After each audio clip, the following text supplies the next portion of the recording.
கண்ணை கேட்டவுடனே கண்ணையும் பிடுங்கி கொடுத்தான். எப்படி? கண்ணை கேட்டவுடனே கண்ணையும் பிடுங்கி கொடுத்தான்.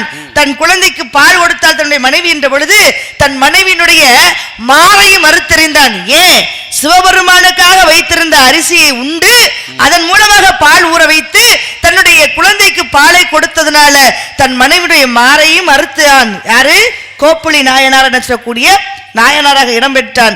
63 நாயன்மார்கள். அப்ப ஒரு சிவபெருமானுடைய பக்திக்காக வல்லாள மகாராஜாவுடைய மனைவியாக கூடியவள் எல்லா சிவபக்தர்களுக்கும் உணவை கொடுக்கின்ற, அதாவது அன்னதானத்தை கொடுக்கின்ற பொழுது இந்த சாமியார் மட்டும் வித்தியாசமா என்ன கேட்கிறாரு?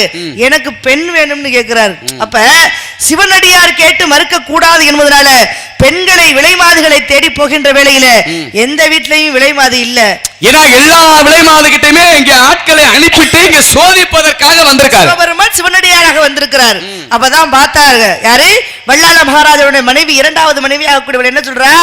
சுவாமி, அதாவது கணவனிடம் சொல்றா, தங்களுக்கு ஆட்சேபனை இல்லை என்று சொன்னால் இன்று நான் அவருக்கு விலைமாதுவாக இருக்கின்றேன் அப்படின்னு சொல்லி யாருக்கிட்ட? ஏன்னா சிவனடியாருடைய பாவத்திற்கோ தோஷத்திற்கோ ஆளாகக்கூடாது அப்படின்னு சொல்லி தன்னையே அர்ப்பணிக்கக்கூடிய அந்த தைரியத்தை வரவழைத்துக் கொண்டாள் மனைவி. மன்னனும் சிவனடியாருடைய, பாருங்க, சிவனுக்கு கூட கிடையாது, சிவனடியாருக்கு. அப்ப சிவனடியாரின் மீது கொண்ட பக்தி நிமித்தமாக சரின்னு அந்த வல்லாள மகாராஜா ஒத்துக்கிட்டாரு.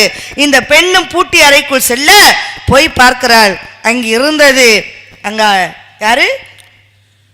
சாமியார் போல சிவனடியாராக மாறி வந்தால் சிவனாகப்பட்டவர். அப்ப இந்த அறைக்குள்ள போறா, அந்த அறைக்குள்ள இருக்கணும்னா சிவனடியாராக போன அந்த சிவனடியார் தானே இருக்கணும். ஆனா சிவனடியார் இல்ல அங்க. அது கை குழந்தையாக அந்த இடத்திலே கட்டிலே மாறி அவதரித்தார். அப்பதான் குழந்தை இல்லாததற்காகத்தான் அந்த சிவனை வருந்தி வேண்டிக் கொண்டார்கள் என்ற பொழுது சிவனே அங்கு மகனாக பிறந்து அந்த குழந்தையாக கூடியது பேசுகின்ற பொழுது ஆச்சரியமுட்டார்கள். நானே உனக்கு குழந்தையாக வந்திருக்கிறேன் வல்லாள மகாராஜா, ஏன்னா உனக்கு ஈமகாரியத்தையும் நானே செய்வேன் இருந்து அங்க சிவன் பக்தராக இருக்கக்கூடிய அந்த வல்லாள மகாராஜாவுக்கு குழந்தையாக பிறந்து என்ன பண்ணாரு? அவ்விடத்திலே அவருக்கு பெருமை சேர்த்து வைத்தார். அப்ப